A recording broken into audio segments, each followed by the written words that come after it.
Hello everyone. So today we discuss on ring homomorphisms.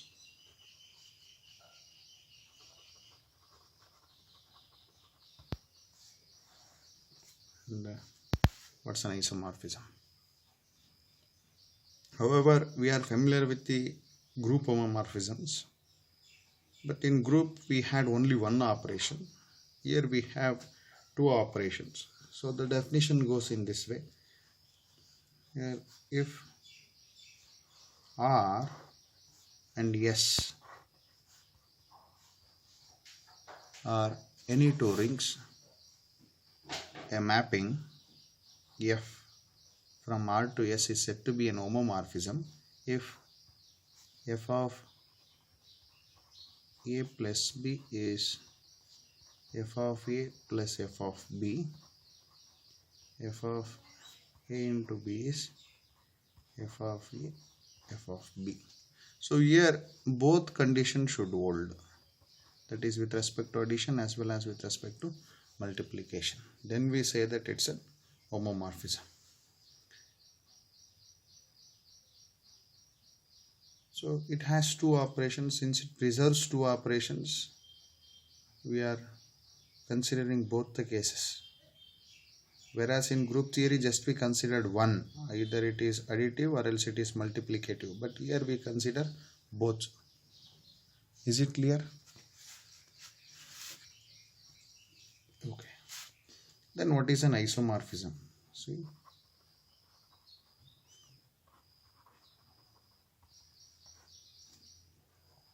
First of all, it should be an homomorphism and it should be bijective. Then we say that it's an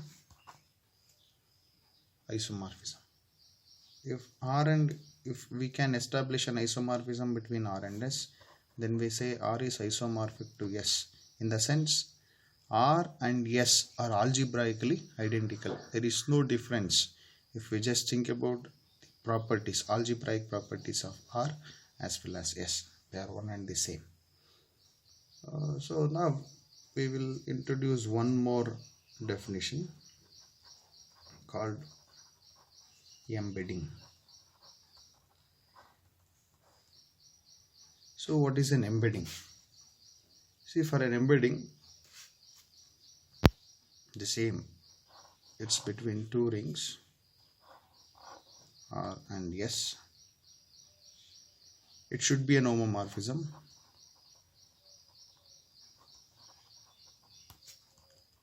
Second thing is it should be 1-1. So an homomorphism F from the ring R to S is said to be an embedding if F is 1-1. Is it clear?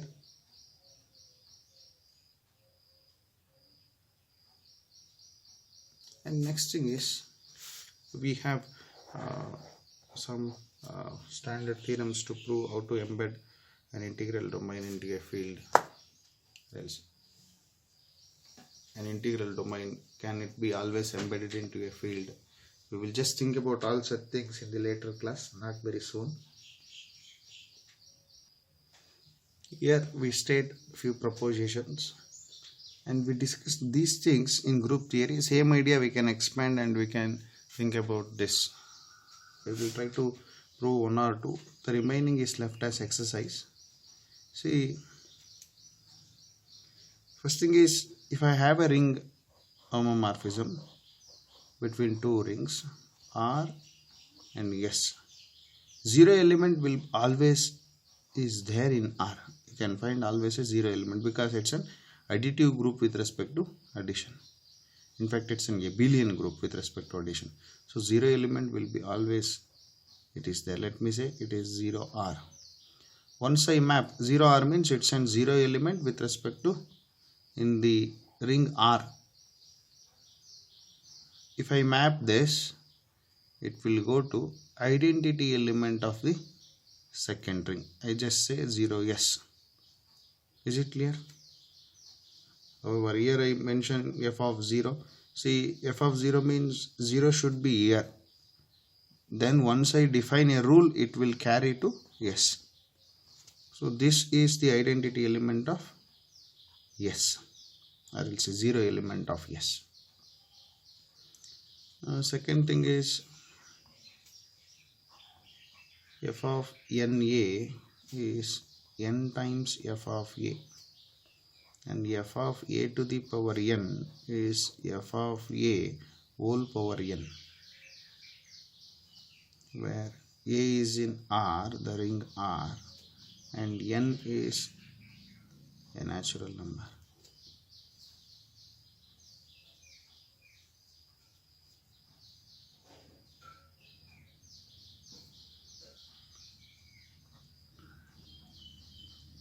Third is f of R, that is the homomorphic image with the subring of S.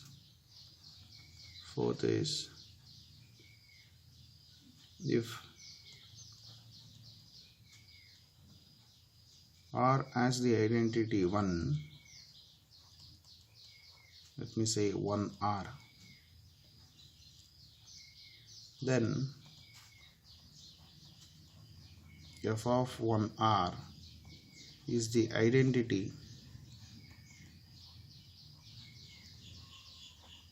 of, not whole of R, because I don't know whether it is onto the homomorphic image.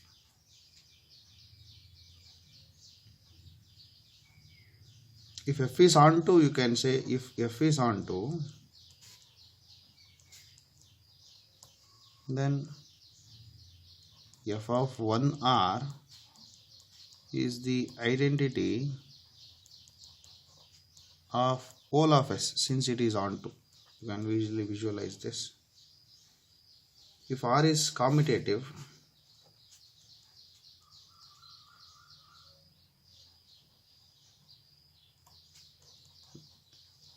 f of R is also commutative. Of course, if f is onto, then it covers whole of R. F of R is nothing but S. Further, let me say, then S is commutative.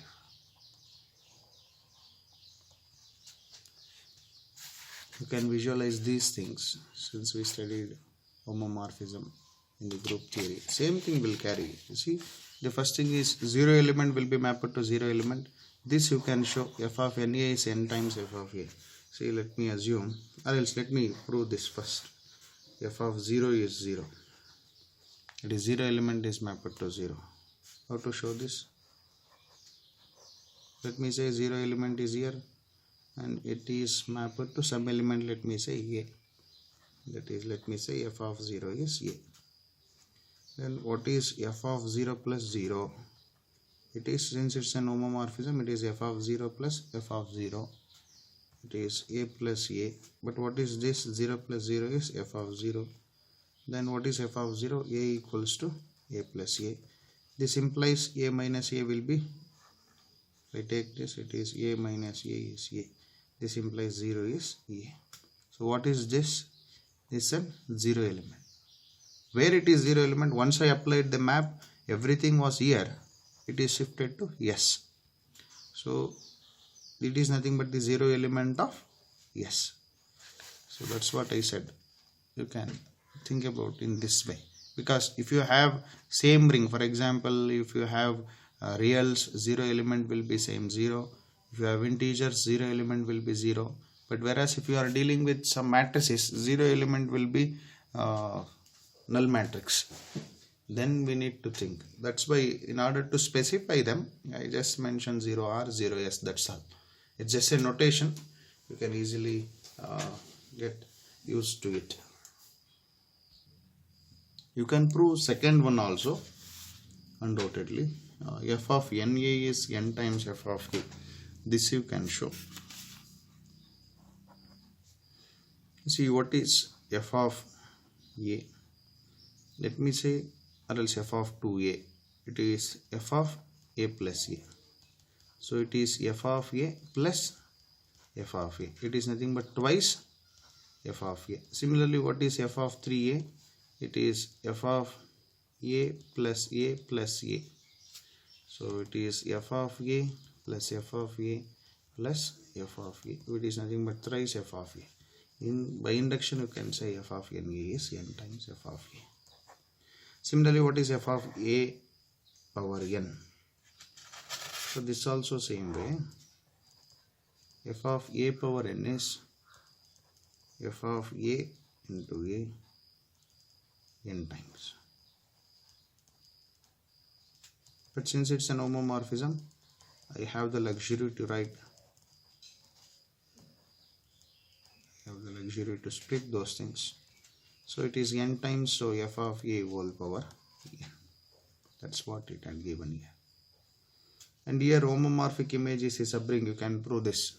If R is a ring and S is a ring, and F from R to S is an homomorphism, what is f of R?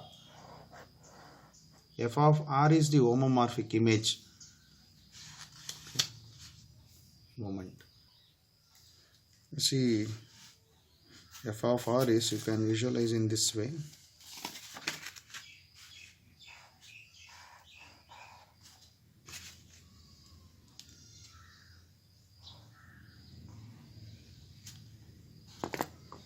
Let me say this is the ring R and this is the ring S, and you have a map F. What is the third point? F of R is the subring of S. F of R is the subring of S. What is f of R actually? See, f of R in the sense, if you map all these things you have in the codomain, the elements that are mapped, this is f of R. So the image of the function, it's always a subring of what? Of S.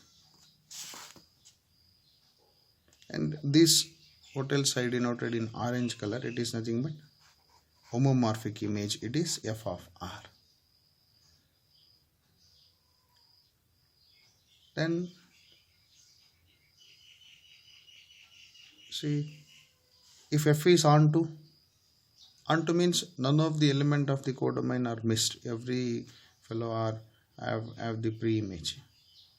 In the sense, this orange color, what else I had written, if f is onto, it will cover all of your S. Is it clear? Since f is onto, you cannot leave any one of the element of the ring S. So your f of R is nothing but S in that case. Is it clear? And one more, fourth point, what else I had given is, if R as the identity, then f of that identity is mapped to identity element of the subring f of R. That is homomorphic image. Is it clear? So the same idea, if I have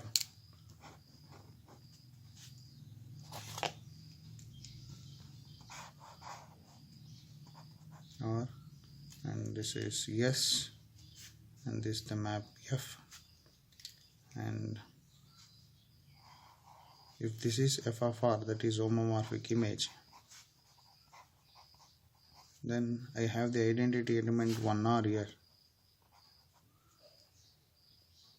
It's mapped to identity element of this. Here I will have one identity element.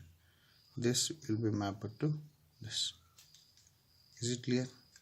That means existence of identity, there are some rings without identity element. For example, 2Z, it doesn't have identity. Is it clear? 0 element will be there, but with respect to multiplication, we are bothered about multiplication. So here, if I have identity element in R, then it assures that definitely we will have identity element in the f of R. Or else, if it is onto, identity element will be there always in S. That is assured by homomorphism. Is it clear? Then again, if R is commutative, then f of R is also commutative. If it is onto, it falls into this case, f of r is yes. So instead of f of r, you can just use yes if r is commutative and f is onto, s is also commutative. Is it clear?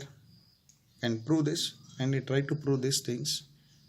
You will get clear, because clarity is needed in these things.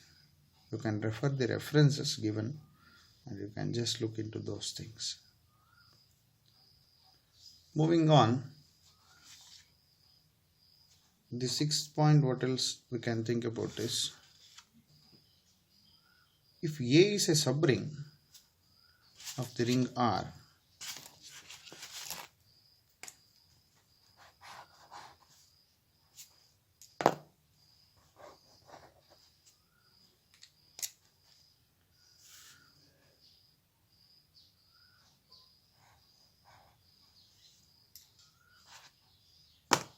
see, I have a subring here.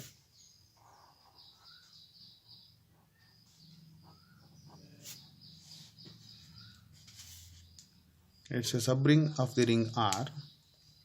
Then if I map this, what will be f of A? Let me say f of A is this. What else I denoted in orange color? Then f of A will be a subring of S. And this is S and this is f of A. That means once I have a subring, it carries subrings to subring. Is it clear? Then again, if let me say this is B. Let me say this is B. That is, if B is a subring, what will be its inverse? F inverse of B. F inverse of B will be somewhere here. This is also a subring of R. Is it clear? Then, that is the 4th point. That is, if A is a subring of R, then f of A is a subring of S. Further, if B is a subring of S, then its inverse, that is f inverse of B, is a subring of R.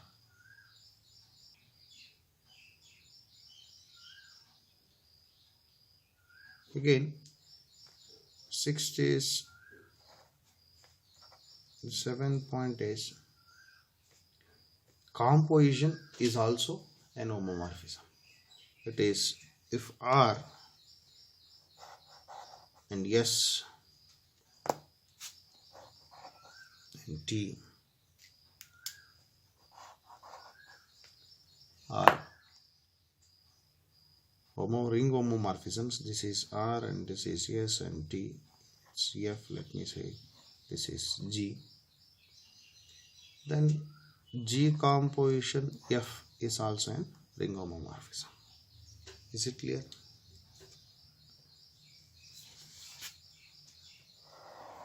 Really try to prove this. Try to prove above.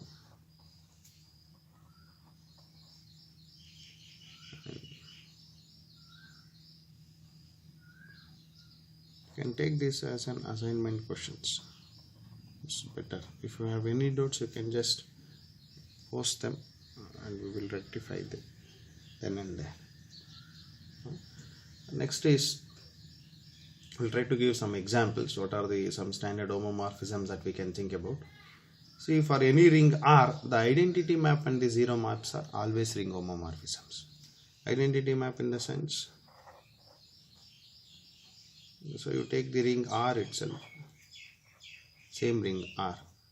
You define identity, that means any element is mapped to exactly same element. Nothing to change. If A is here, it will go to A. If 0 is here, it will go to 0. You keep in that way. That means R is isomorphic to R. That's what I just wanted to tell you. You can use the fundamental theorem of homomorphisms. In fact, we proved in groups. Same idea we will borrow here and we will prove those things in the upcoming classes. Then this is an identity map. How about the zero map? Every element is mapped to zero element.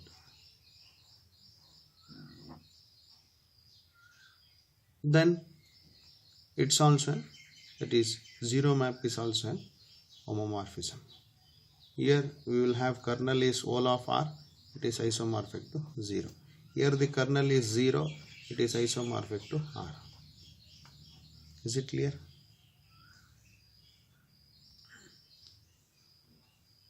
Here nullifying factor is only 0, that is 0 is just mapped to 0.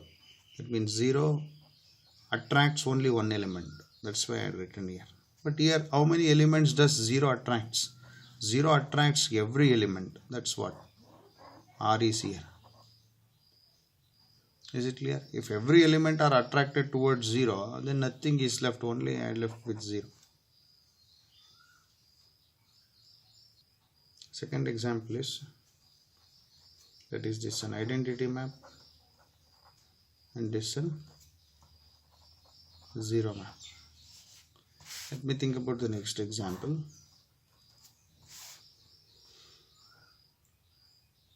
See, if R is identity, a ring with identity, then define a map from set of ring of integers to ring R, and this ring R is a ring with identity. That means multiplicative identity is there. Then define a map. Whatever you take the integer, you just say it is n into 1, and it's a ring homomorphism. You can show this because f of m plus n, it is m into 1 plus, or else let me write it as m plus n into 1. It is nothing but m into 1 plus n into 1. It is f of m plus f of n. The second case also you can show in this way. So it's a ring homomorphism. And embedding, I will try to give 2 to 3 examples on the embedding. See, we say inclusion maps 2z to z. We say inclusion maps. Why inclusion maps? So, inclusion maps in the sense 2z is there, whether it is contained in z. So this is set of all integers and this is set of all even integers. It's included. Is it clear? That's why it's inclusion maps. 2z to z and z to Gaussian integer z of I. Z is contained in z of I. Take imaginary parts is 0. Z of I is nothing but a plus bi, where a and b are integers. You take b is 0, it's nothing but z. So z of I is large. And similarly, z to q is an embedding. Q to R you can define an embedding. R to C you can define an embedding. You can show that how to define the map for embedding. See, 2z is there, it should go to integer. Already it's an integer. How to say it will go to integer? Just say identity map. Whatever the integers are there, let it go to same. So f of n is n, or else f of a is a. This also same. You say f of a is a only, it is nothing but a plus I into 0, which is nothing but identity element. Here also same thing. Then we will, this and all are embeddings. 2z to z, z to z of I, z to q, q to r and r to c, these and all are embeddings. Then the next example is, we will try to show this.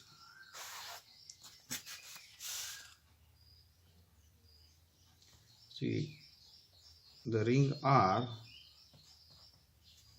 of all real matrices of the form A minus B, B, A. It's a subring of, whether is a subring of M2 of R. You can show this it's a subring. How to show it's a subring? Just take any two elements of this form. You try to show that whether it is additively closed and multiplicatively closed. That is, if let me say if I consider A1 to be A1 minus B1 B1 A1 and A2 to be A2 minus B2 B2 A2, let me say these are the elements of M2R. Try to show that what will be A1 plus A2, whether it will be it is contained in M2 of R. Then try to multiply them, whether it will look exactly in this form. Then only we say it's a subring. Is it clear? You need to show A1 plus A2 will be of this form. A1 into A2 will be of this form. Is it clear? Can you show this? And next, moving further, we have one more idea here. You try to show this. I'm interested in showing the map F from the complex number to such ring R. What is this ring R? Ring R is nothing but it contains real matrices of this form. Then you can say it's an isomorphism. It's a ring isomorphism. That is, R is nothing but it looks exactly as C. This you can show. The idea is how to show it's a subring is you just say A1 minus A2 and A1 into A2. This should exactly match with this. But showing this, you need to define a map. See, complex number means it is A plus IB. How does the elements of this ring R will look like? See, it is A minus B, BA. So you have the problem itself dictates how to think about the map. It's A minus B, B. Whether it's a homomorphism. That is, what is F of, let me say, Z1 plus Z2. Where let me say Z1 is A1 plus IB1, Z2 is A2 plus IB2. So it is F of A1 plus IB1 plus A2 plus IB2. It is F of A1 plus A2 plus I into B1 plus B2. Here it says you take the real part in the first row. It is A1 plus A2 minus of imaginary part, and here he says take the negative of this and you take the same element. So you can just write A1 minus B1, B1 A1,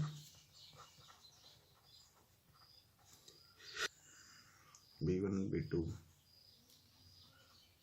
A2. So it is F of Z1 plus F of Z2. Similarly, you can show F of Z1 into Z2 is F of Z1 times F of Z2. So it's a ring homomorphism. Whether it is 1 1, F is 1 1. Exactly, you can show that it is 1 1. You can just say F of A plus IB is F of C plus ID, which says A and minus B, B, it is C minus D, and D and C. This implies by the equality of the matrices, A should be C and B should be D. So A plus IB is C plus ID, which implies F is 1 1. How to show whether it is onto? See, onto in the sense you have A minus B, B and A. How many elements you have to fill this? 2 entries, that is A and B. So you can find A plus IB, because you can trace out what is A, you can trace out what is B. So you can find, you can come in the other way, you can think about the pre-image. So it is an homomorphism as well as it is 1 1 as well as it is onto, so it's an isomorphism. So in this homomorphism had made us to think a plus ib, that is the complex number where a and b are real, it is, you can put them in the matrix form, that is a b and minus b and a. This also is exactly same as the set of these entries where a and b are real. This and this are algebraically identical. So similarly you can try to show this f from